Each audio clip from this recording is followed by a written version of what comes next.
exactement le même titre que Frédéric, l'utilité de l'approche systémique dans l'accompagnement vers la dépendance d'une personne âgée. Donc je vais vous présenter ça avec Angélique. Alors pourquoi est-ce qu'on a choisi ce sujet? Bon, d'abord parce qu'on travaille dans le champ de la gérontologie et donc de la dépendance. Je pense que nous autres professionnels, même si on revendique toujours une vision globale de nos prises en charge, par exemple en apportant des aides humaines aux personnes auxquelles on fait face, je crois qu'on n'a pas toujours les idées très claires des implications systémiques que provoque le vieillissement, la dépendance et singulièrement les maladies cognitives dans les familles. Nous, on est plutôt dans le faire, on veut mettre des aides en place, on fait partie souvent de l'un de ces dispositifs d'aide, et puis il y en a pléthore. Mais malheureusement, et je m'inclus là-dedans, on conçoit souvent nos missions de manière assez simpliste, parce qu'on pense de manière assez linéaire nos interventions. Et souvent, on va se heurter à des murs.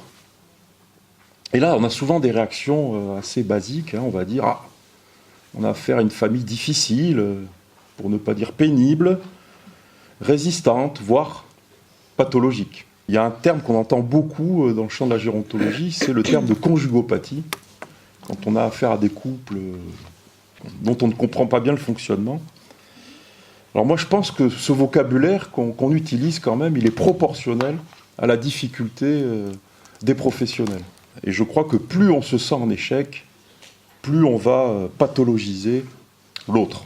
Donc il faut se poser la question en quoi le vieillissement et la dépendance nécessitent un abord systémique. Alors c'est ce qu'on va essayer de vous expliquer. Je vais d'abord faire un petit peu de théorie, et puis avec Angélique, ensuite on va vous présenter un cas clinique qu'on a vécu tous les deux, et dans lequel on n'a pas été très bon. Et en fait, on veut commenter nos erreurs. Alors, évidemment, les erreurs, on les analyse rétrospectivement, mais peut-être qu'on aurait pu faire les choses différemment. Je pense qu'on fait tous à peu près les mêmes erreurs, et c'est quand même intéressant en termes d'enseignement. Et ça sera l'occasion aussi de revoir quelques concepts. Un peu de théorie autour du vieillissement. Alors, vous savez qu'en 1945, une famille, c'était 3 générations. Aujourd'hui, c'est 4, voire 5. Ce qu'il faut bien comprendre, c'est que les flux entre les naissances et les morts se ralentissent. En fait, les durées s'allongent, ce qui fait que les transitions de vie s'allongent aussi, sont de moins en moins marquées. Donc les gens restent dans une position beaucoup plus longtemps. Vous le savez, on le dit, maintenant l'adolescence, ça dure jusqu'à 25 ans, 30 ans, voire plus, voire éternellement. On se marie de plus en plus tard, ou alors jamais. Le premier enfant va arriver après 30 ans, et on part à la retraite de plus en plus tard, mais ça c'est aussi le gouvernement qui nous y oblige.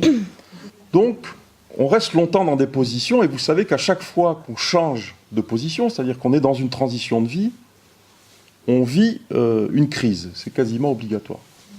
Alors, on va négocier plus ou moins bien cette crise, mais elle a toujours lieu. Donc évidemment, si on reste plus longtemps dans une position, quand on passe dans une autre position, c'est encore plus difficile de s'y adapter. Et c'est exactement ce qui se passe quand la dépendance arrive. Les gens sont surpris, ne s'y attendent pas, et pourtant ils ont vieilli, ils ont des âges extrêmement avancés. Autre phénomène que l'on voit avec le vieillissement, c'est que la maison de famille n'existe plus. Les enfants partent, quand ils ont les moyens, achètent leur propre maison, ils vont loin, les écarts de distance augmentent, ce qui crée de nouveaux problèmes, et notamment des problèmes de rapatriement du parent âgé qui devient dépendant. Ça, c'est un phénomène que nous, on voit de plus en plus dans notre travail, ce qui génère toujours anxiété, frustration et culpabilité dans les familles. L'autre idée, c'est qu'il y a sans doute un pacte intergénérationnel à refonder, parce que les relations ont tendance à se distendre, effectivement. Et c'est sans doute, me semble-t-il, l'enjeu actuel le plus important avec l'enjeu écologique. Aucune génération ne peut s'en sortir sans l'aide des autres. Et donc il y a sans doute un pacte à refonder autour de ça. Pour en revenir aux personnes âgées, dès qu'il s'agit d'elles, dans notre société, on trouve normal, et je suis assez affirmatif, de limiter leur liberté. Et quand la dépendance arrive, en gros, on leur offre 2 choix. Soit de rester chez elles, soit d'entrer dans un EHPAD. Alors évidemment, présenté comme ça, vous savez que les personnes âgées préfèrent toujours rester chez elles. Donc on verra que ça sera au cœur de la problématique du cas clinique qu'on va vous présenter. Alors c'est une dichotomie qui est très française, et peut-être qu'il faudrait commencer à multiplier les choix ou à offrir des alternatives qui n'existent pas encore sur le terrain. Quand on pense vieillesse, vieux, on pense soins, médicalisation. Et on ne voit rien au-delà. D'où les EHPAD. Mais il y a aussi un échange de soins entre les générations. Les générations qui précèdent prennent en charge celles qui suivent, ce qui génère une charge qui peut devenir écrasante, vous le savez tous. Les aidants familiaux sont souvent eux-mêmes âgés et ils n'ont pas d'expérience. Ils n'ont pas appris à s'occuper d'un proche dépendant ou quand une maladie cognitive apparaît, ils ne savent pas faire et ils ne sont pas préparés. Ainsi, je pense que de nos jours, toutes les familles, je dis bien toutes, sont confrontées à l'expérience du grand âge dans notre pays, ce qui provoque toujours, évidemment, des crises familiales. Alors parfois c'est brutal, quand il y a un AVC qui apparaît, ou enfin, des choses comme ça. Ou alors c'est plus insidieux, comme dans le cas d'une maladie cognitive qui va apparaître et qui va s'installer progressivement.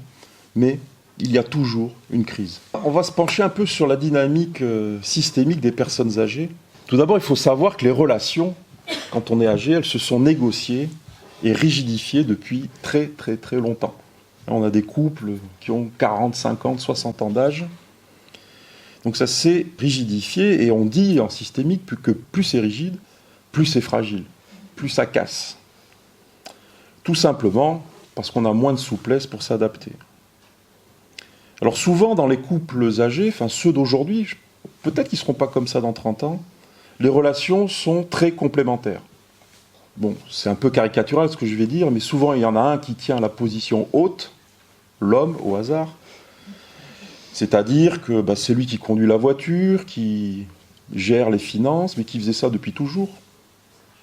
Pendant que madame tient une position un peu plus basse. Mais ce n'est pas péjoratif. Il s'occupe des tâches ménagères, etc. En fait, ils sont très complémentaires l'un de l'autre. Et complémentarité va de pair avec sécurité. Parce qu'évidemment, les rôles sont très bien définis, c'est prévisible, on peut compter sur l'autre pour qu'il réalise les tâches qu'il a à faire. Dès lors, il y a 4 grandes craintes qui caractérisent le grand âge. Donc la première grande crainte, c'est de perdre son indépendance. Toute intervention extérieure qui semble créer un lien de dépendance peut réveiller cette crainte. C'est comme ça qu'on comprend pourquoi certaines aides extérieures sont mal acceptées, alors qu'elles paraissent évidentes aux professionnels. La deuxième crainte, c'est la peur d'une modification de la répartition des pouvoirs. Par exemple, dans un couple, quand l'homme âgé tenait la position haute, s'il devient malade, il n'est pas sûr que l'épouse ait envie, ou même la capacité, de se substituer à lui. On s'accroche toujours au rôle antérieur. C'est pour ça que moi, je vois des choses assez étonnantes dans ma pratique. Je vois des épouses qui ont des maris qui ont des troubles cognitifs, parfois assez avancés, et qui font comme si ils étaient toujours compétents. Quand même, ça pose problème. Troisième crainte, c'est le désir de protéger l'autre d'un changement inquiétant. Alors là aussi, quand il s'agit d'introduire des aides, on voit ce mécanisme à l'œuvre. Par exemple, les hommes vont refuser des aides ménagères ou des auxiliaires de vie pour protéger leurs épouses, parce qu'ils ont peur de leur réaction. Quelqu'un d'autre va venir faire leur travail, et elles vont perdre leur rôle antérieur, évidemment.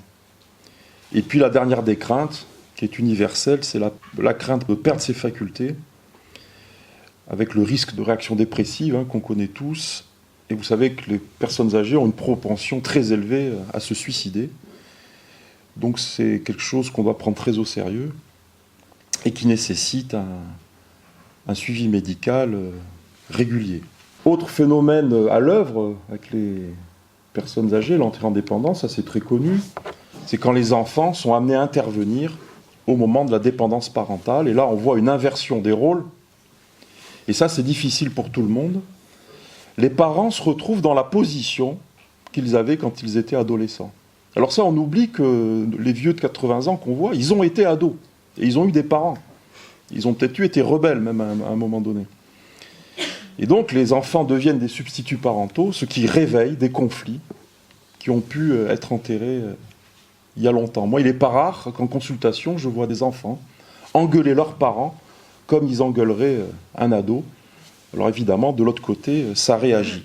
Donc la position que doivent prendre les enfants est difficile, c'est difficile à assumer, et puis il faut aussi renoncer à l'image d'un parent responsable et indépendant, et c'est extrêmement douloureux.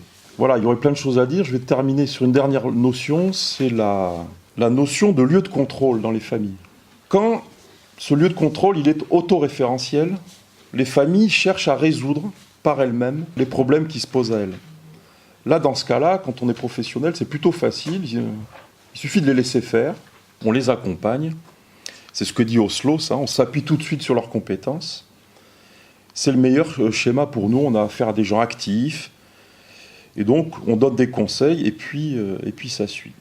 Mais parfois, assez souvent même, on a affaire à des familles dont le lieu de contrôle est plutôt hétéro-référentiel. C'est-à-dire que les proches sont convaincus qu'ils n'ont absolument aucune influence sur les événements. Et on verra que ce sera le cas dans la situation clinique que va vous présenter Angélique. Et donc, ces familles-là, il faut les soutenir beaucoup plus activement, sans relâche, j'ai envie de dire. Et il faut les aider, et c'est peut-être là notre travail, à penser leur rôle de manière systémique. Et ça prend du temps, mais on peut y arriver. Ainsi, je conclurai là-dessus, pour ce qui est de la dépendance des personnes âgées, le paradigme systémique va dire que le rôle des professionnels, c'est de coévoluer avec les familles, ne pas faire à leur place, mais une fois qu'on s'est affilié à elles, s'appuyer sur leurs ressources, leur réalité, leur histoire et leurs mythes, pour essayer de résoudre les problèmes qui se posent à elles. Donc je vais donner la parole à Angélique qui va nous présenter le cas clinique. Je vais vous exposer une situation qu'on a suivie à domicile et Christophe dans le cadre de l'hôpital de Saint-Sevé. Donc c'est la situation de Pierre où on vous a refait le génogramme. Je ne sais pas si vous voyez, donc le carré jaune, c'est Pierre, 78 ans, vous m'entendez bien ? Oui. Qui vit avec Yvette, âgée de 73 ans. Ils ont 2 enfants, Paul et Lucie, 53 et 51 ans. Un jour, Pierre consulte un médecin de garde pour un mauvais rhume et ce médecin décèle des troubles cognitifs.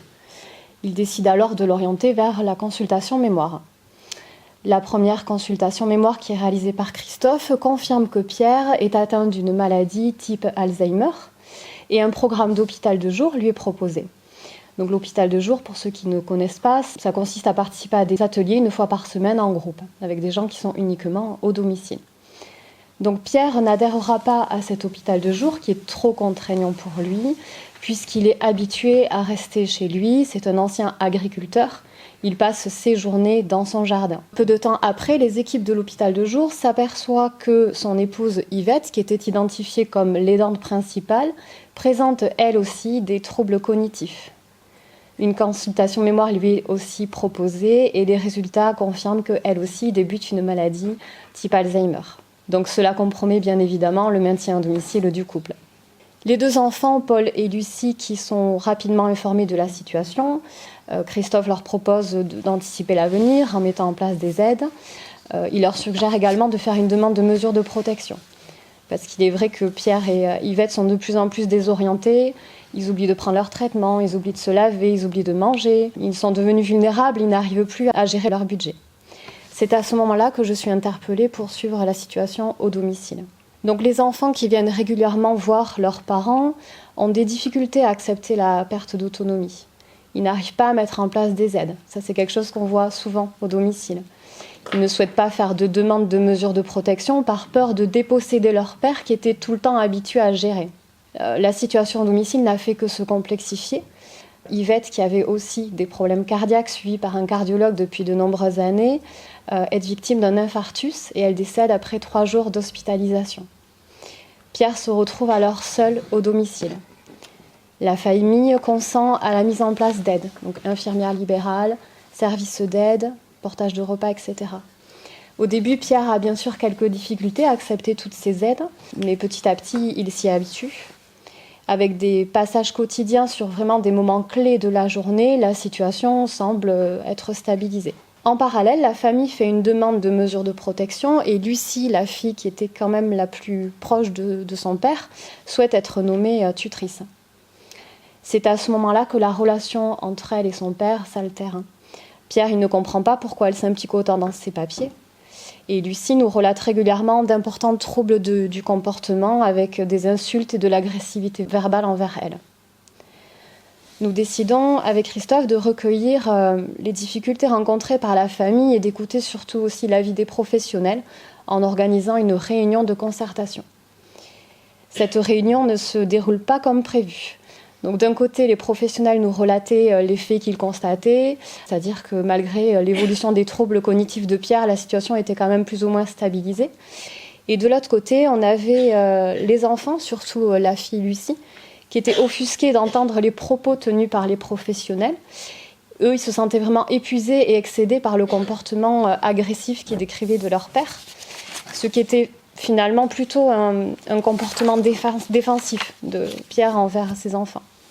D'après Lucie et son frère, le maintien à domicile n'était vraiment plus possible. Donc lors de cette réunion, on avait 2 tableaux de la situation. D'un côté, celui des professionnels et celui des enfants. La relation était vraiment conflictuelle entre eux et aucun échange n'était possible. Chaque partie était en souffrance et ne pouvait pas entendre le récit de l'autre. Le dialogue était rompu et ils avaient vraiment le sentiment de ne pas être compris ni entendus.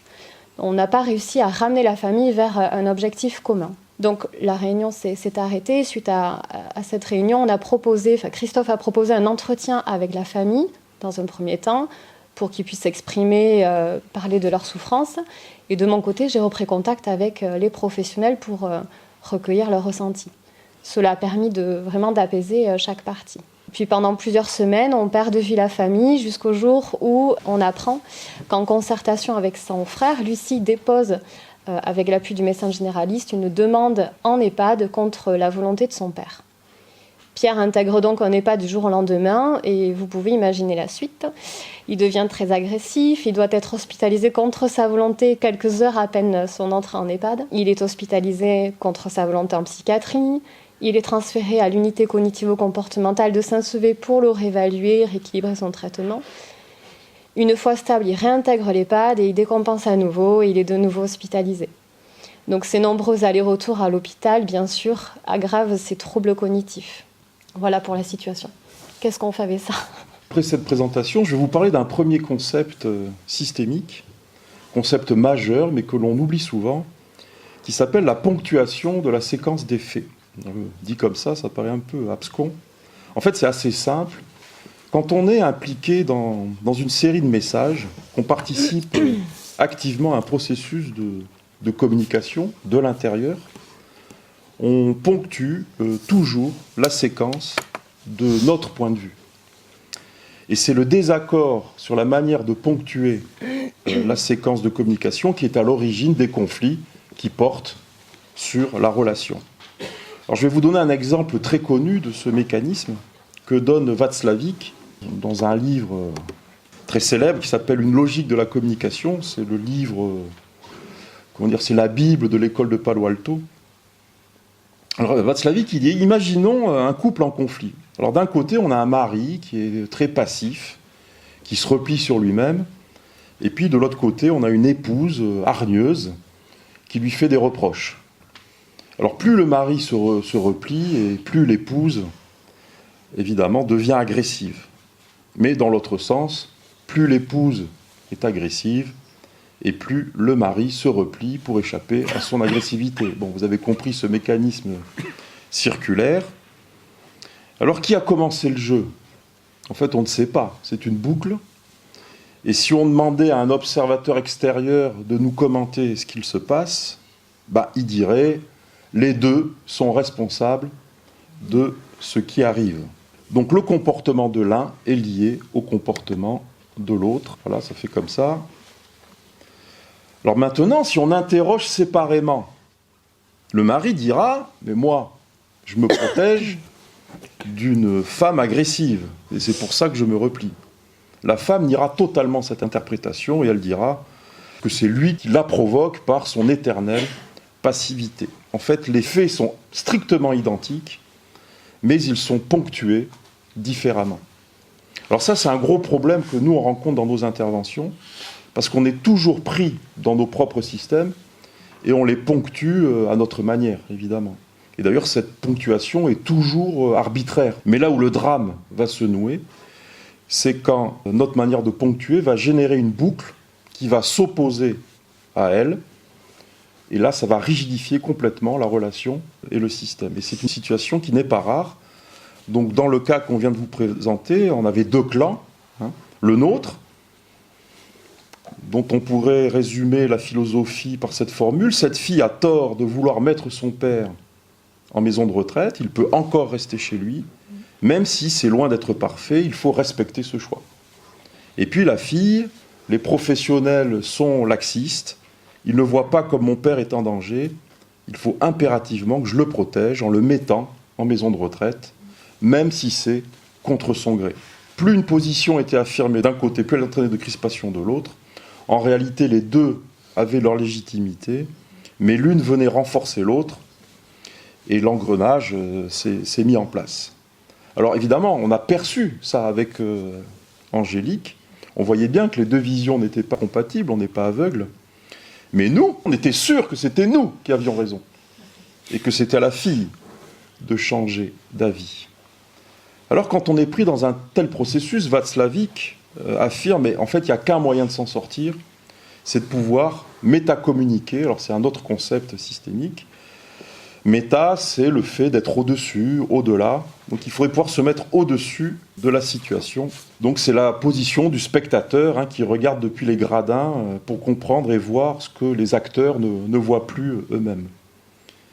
Alors si on n'est pas capable de le faire soi-même, et vous connaissez ça, il faut être aidé par quelqu'un, un tiers extérieur, et c'est typiquement ce qu'on appelle la supervision. Mais tout le monde n'a pas accès à une supervision, c'est même plutôt rare dans nos métiers. Ce qui fait que quand on est pris dans des blocages comme cela, peut-être qu'au lieu d'accuser les autres de nous bloquer, la première question intelligente, systémique à se poser, c'est en quoi est-ce que moi, je contribue à entretenir le problème. Et en tant que professionnel, je peux vous dire qu'on crée beaucoup de problèmes et on en entretient beaucoup. C'est peut-être en changeant moi, en révisant ma position, mon point de vue, que j'amènerai les autres à changer. Donc il ne faut pas chercher à avoir raison à tout prix. Donc, au lieu de se focaliser sur le contenu de ce qui se passe, en systémique, on dit, il faut plutôt regarder un peu de haut le processus qui est en jeu entre les différents acteurs. Tel est le raisonnement systémique. Alors vous allez me dire, c'est facile à dire, et c'est pas facile à faire, et vous aurez raison de le dire. Je redonne la parole à Angélique pour la suite. Lorsqu'on intervient à domicile, c'est vrai qu'il est difficile, comme dit Christophe, de maintenir ce regard systémique. Déjà, lorsqu'on est sollicité par les professionnels en difficulté sur une situation, dès le départ, on n'a pas de neutralité à intervenir auprès d'une famille. Il faut arriver à se détacher constamment du regard que les professionnels portent sur la personne accompagnée, mais également du regard de la famille. Donc le modèle systémique nous permet justement de prendre conscience de cet écart qui existe entre notre vision, celui des professionnels, celui de la famille. Il faut accepter que parfois nos désirs d'anticipation et de prévisibilité ne soient pas toujours possibles. L'approche systémique permet aussi d'accepter les processus chaotiques, et il y en a souvent à domicile, des processus incertains, ceux qui nous bousculent. Et dans un idéal, il faudrait toujours avoir cette prise de recul constante pour ne pas se faire happer par une des visions de la situation. Florence en a parlé un petit peu ce matin de l'origine de la demande. Lorsqu'on est sollicité, on peut se demander qui formule la demande, pour qui et à qui. La personne qui nous contacte est probablement celle qui porte la demande, mais pas nécessairement celle qui porte le problème ou la souffrance. Il est donc important de s'interroger sur comment la demande elle nous arrive, comment elle s'est décidée et comment les personnes qui se sont concernées se sont mises d'accord sur cette demande. Cela nous permet d'avoir une première idée sur la manière dont les relations s'organisent au sein de la famille. Quand on accompagne une famille en présence d'un problème, la famille va chercher la meilleure solution à sa disposition en fonction de ses possibilités. Frédéric en a un peu parlé tout à l'heure. La famille ne vient pas à nous parce que tout va bien. Elle ne nous parle pas de leurs compétences. Elle nous parle de ce qui va mal. Et spontanément, comme le rappelle Oslo, nous nous centrons donc, nous, sur ce qui ne va pas plutôt que sur ce qui va encore. La connotation positive peut justement rassurer la famille et créer une alliance. Cela renforce la solidarité familiale et la stabilité du groupe. Sur cette situation, par exemple, j'ai eu le sentiment d'avoir été happée par la vision des professionnels et de ne pas avoir assez entendu les souffrances et les difficultés de cette famille, mais également de ne pas avoir fait assez de connotations positives, c'est-à-dire de ne pas avoir mis en lumière leurs propres compétences. Il est vrai que, de par les difficultés rencontrées, cette famille a toujours été très distante envers nous. Moi, je ne me suis pas assez identifiée auprès d'eux. Ils m'ont identifiée comme porte-parole des professionnels et pas comme personne ressource à leur écoute. Comme un effet miroir, le comportement de la famille a pu influencer mon accompagnement. Ce phénomène de fonctionnement en miroir n'est pas considéré systématiquement comme une preuve de non-professionnalisme, mais plutôt comme une étape nécessaire à la compréhension et au changement de la problématique. Si on arrive à l'identifier, on peut obtenir des informations précises sur le fonctionnement de la famille et sur notre propre fonctionnement. Moni Elkheim, neuropsychiatre, a introduit en systémie le concept de résonance. Qu'est-ce que la résonance ? C'est une configuration particulière où des personnes appartenant au même système se mettent à vibrer sur le même thème. Certains systèmes peuvent nous infecter émotionnellement et nous pousser à fonctionner de la même façon qu'eux. Ça a été le cas sur cette situation. La personne et la famille que l'on accompagne peuvent réveiller en nous beaucoup d'émotions indicibles qui font écho aux nôtres.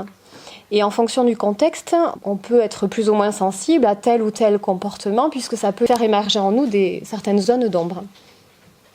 Par exemple, pendant l'accompagnement d'une personne, si on ressent de l'irritation, on peut se poser la question « quelle est l'utilité pour la personne que j'accompagne que je sois irritée ? Quelle est cette fonction pour elle ? Pourquoi elle peut provoquer de l'irritation en moi ? Et pourquoi je ressens ce sentiment-là justement dans ce contexte bien spécifique ?» Donc il me semble important d'instaurer un dialogue intérieur et à partir de ce dialogue, arriver à enrichir le dialogue avec la personne que l'on accompagne. Il est important que l'on puisse s'interroger sur les sentiments qu'un patient ou qu'une famille déclenche en nous sur notre propre vécu dans ce contexte bien spécifique. Il faut rester à l'écoute de ces réactions et continuer à accompagner les personnes avec neutralité et bienveillance. Dans un idéal, nous devons arriver à faire partie du système tout en observant les règles, sans les rejouer ou du moins en être conscient. Quand on accompagne une personne, il est important de montrer son engagement en tant que professionnel. Cela permet de gagner la confiance de la personne, de la famille. Il y a des engagements faciles quand la famille collabore et il y a des engagements plus complexes comme sur cette situation quand il y a un refus de collaborer. Dans ce cas-là, c'est vraiment à nous d'initier ce processus. Quand nous rencontrons une personne, nous formons immédiatement avec elle un nouveau système dans lequel on est partie prenante.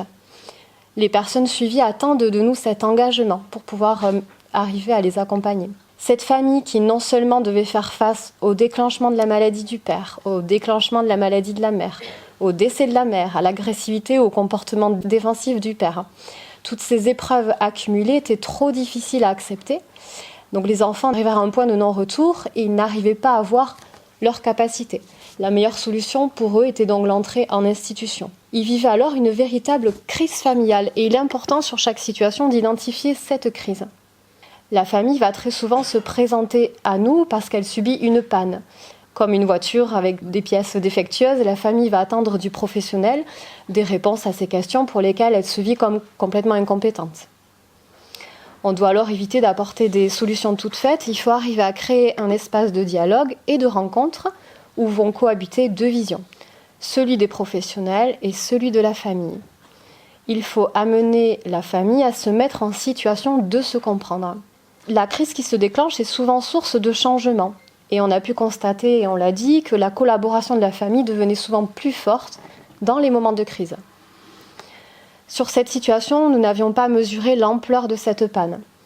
Toute discussion pour ramener la famille vers l'origine de la panne ne pouvait aboutir. Il était impossible de puiser dans leurs propres ressources pour trouver des solutions.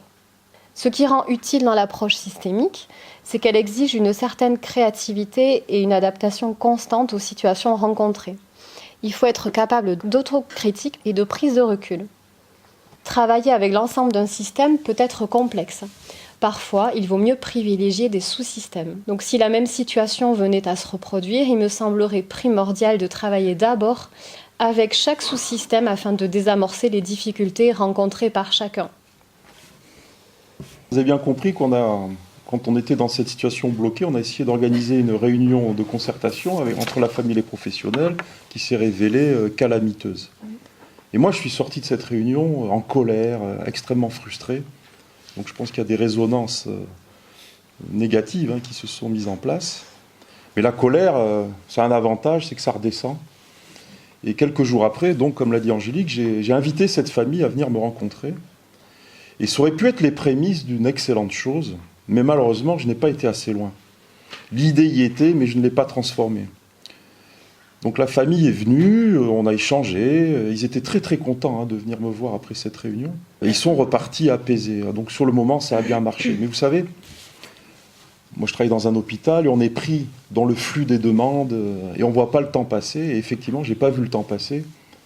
Et c'est un jour que j'ai appris que cette fille avait amené son père de force dans une maison de retraite, mais ça faisait plusieurs semaines que je l'avais perdu de vue. Naïvement, j'ai cru que mon simple entretien avait suffi à apaiser les choses. Eh bien non. En fait, j'avais omis de faire quelque chose de très important, que l'on devrait toujours faire quand on est dans ces situations, c'est aborder les dilemmes éthiques, familiaux, et je vais terminer là-dessus. Alors je vais faire un peu de publicité pour un livre qui me tient à cœur, parce que c'est un livre que j'ai traduit de l'anglais et qui vient de paraître aux éditions Faber. Alors je ne dis pas ça pour me lancer des fleurs, mais vraiment je trouve que ce livre est assez extraordinaire. Donc il s'appelle « La psychothérapie à l'épreuve de l'éthique ». Il est écrit par un Américain qui s'appelle William Doherty. C'est un bouquin qui a 20 ans, qui a été publié aux États-Unis. Alors Doherty nous explique dans son livre que les questions éthiques sont au centre de nos vies et des personnes, forcément, qui nous demandent de l'aide. Mais hélas, elles sont la plupart du temps très très peu discutées. Doherty nous rappelle qu'on a tous un sens moral, c'est-à-dire des croyances intuitives sur la manière dont on devrait agir. C'est un processus qui est négocié en permanence et qui est socialement construit en fonction des situations dans lesquelles on est prise.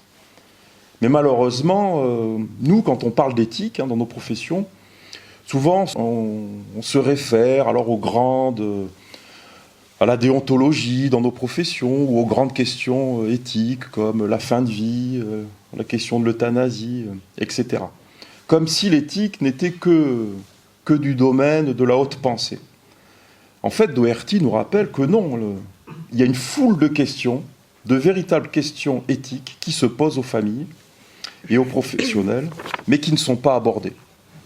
Alors, soit parce qu'on ne les voit pas, soit parce qu'on les voit en tant que professionnels, mais on pense qu'elles ne nous concernent pas. Après tout, c'est la famille qui doit se dépatouiller avec sa conscience. Soit encore, on les voit, mais on estime qu'on n'a pas les compétences pour les aborder. Mais Doherty, il est absolument affirmatif. Il dit non, il n'y a pas besoin d'être un éthicien pour aborder ces questions éthiques de la vie quotidienne. Alors il le démontre en prenant toute une série d'exemples, de dilemmes éthiques qu'on rencontre dans nos vies de couple, en tant que parents avec nos enfants, ou même avec nos parents âgés quand ils deviennent malades. Ce sont des problèmes absolument universels. Alors, il faut vraiment mettre ces questions au centre de nos discussions et de nos entretiens avec les familles. Il faut d'abord repérer la tension éthique où elle se situe, le dilemme en jeu, et puis en parler ouvertement. Whittaker, qui est un systémicien américain, il est décédé aujourd'hui, disait « Il faut toujours nommer l'innommable ». Dans notre situation, le dilemme éthique était absolument évident. C'était d'un côté soit respecter le choix du patient malgré ses troubles cognitifs, ou au contraire, prendre la décision de le protéger pour éviter un accident. Donc prévention versus prise de risque. En fait, il y a dilemme éthique quand la solution n'est pas évidente. Et je pense que de mon côté, je voyais très bien les risques qu'il y avait à forcer une entrée en maison de retraite. Mais je ne l'ai pas dit explicitement à cette fille, et c'était une erreur. Avoir un débat éthique ne consiste pas à dire aux gens « moi j'ai la vérité, vous avez tort, je sais ce qu'il faut faire ».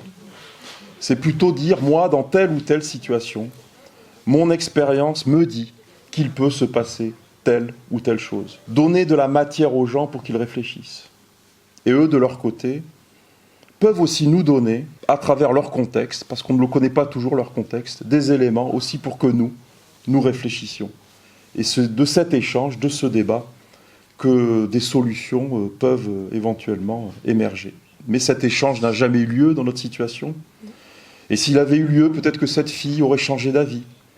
Peut-être qu'elle n'aurait pas changé d'avis, mais au moins, ce qu'elle l'aurait fait, elle l'aurait fait en conscience, parce qu'elle aurait eu cette discussion éthique avec les professionnels. Mais ça, on ne le saura jamais, évidemment. Alors Doherty, dans son livre, il met en avant 7 valeurs fondamentales que tout thérapeute, mais derrière le mot thérapeute, c'est n'importe quel soignant, devrait essayer de cultiver.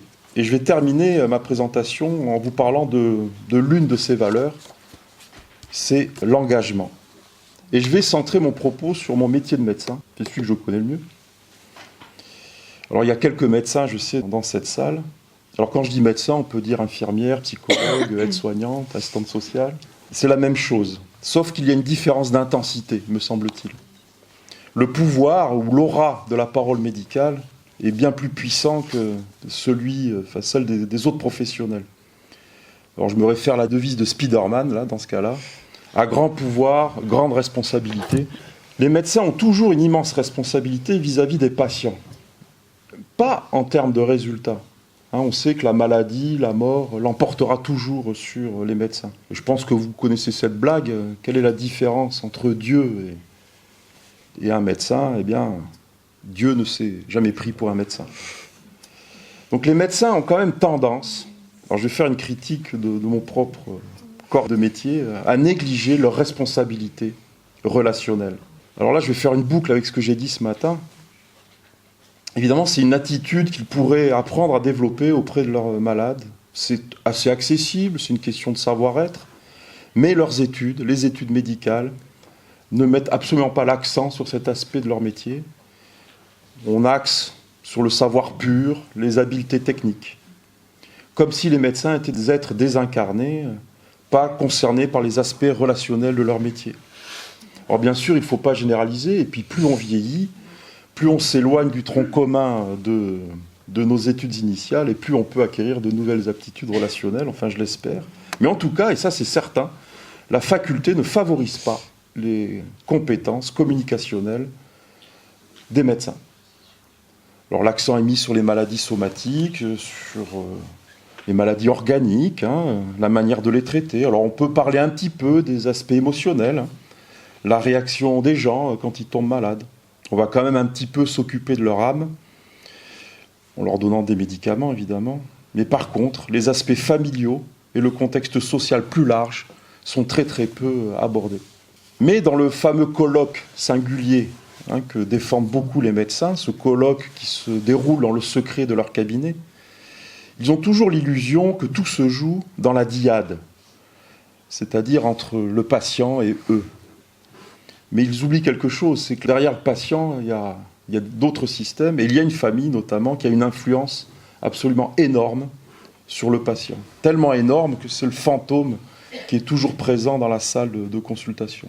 Alors, je pense que les médecins savent ça, mais bon, ils n'en tiennent pas trop compte.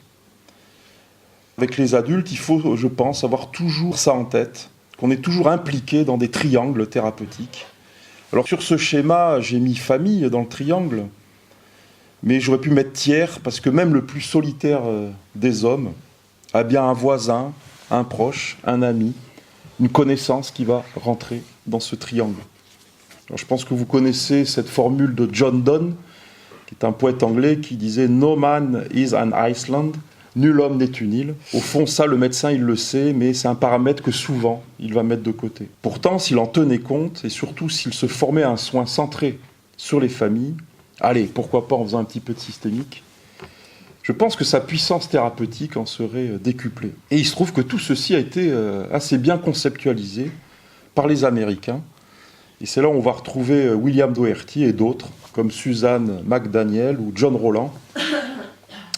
Les Américains, qui ont toujours 20 ans d'avance sur nous, ont créé un courant spécifique de thérapie familiale qu'ils ont nommé Medical Family Therapy, la thérapie familiale médicale. Alors c'est un courant des thérapies familiales qui est reconnu et enseigné dans les universités américaines. Et c'est un courant qui s'appuie à la fois sur un modèle biopsychosocial de la médecine et le modèle systémique. C'est une forme d'accompagnement qui va porter une attention particulière au rôle que la maladie joue dans la vie des patients et des familles, en cherchant à favoriser une adaptation optimale de la famille aux exigences de la maladie et à son évolution dans le temps. Alors ça doit parler à tous ceux qui travaillent dans le champ de la gérontologie. Alors c'est évident, la place et l'investissement des médecins est essentiel dans la réussite de l'accompagnement de nos patients.